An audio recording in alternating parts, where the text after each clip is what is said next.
चव्हाण साहेबाला दोन्हीही डोळ्याने काहीच दिसत नाही. हे बघू शकता. मी त्यांना त्याच्यासाठी काला तुरून देते आणि त्यांना एकदा सांगितले की इथे प्लेट ठेवली, तुम्ही खा.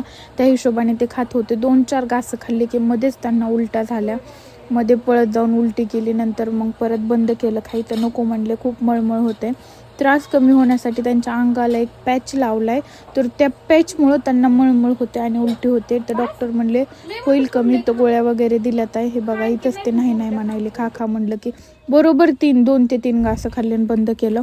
त्याच्यानंतर आय ड्रॉप पण ते टाकायचा होता, डोळा स्वच्छ करायचा होता.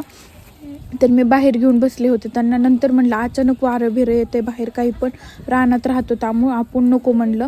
चष्मा काढायच्या आधी फोकस येतोय डोळ्यावर. डोळा पूर्ण त्यांचा म्हणजे ना असं गोल आहे का, तर त्या गोलच्या आजूबाजून जे व्हाईट असते का ते पूर्ण लाल झाले. त्याच्यामध्ये स्टिचेस आहेत.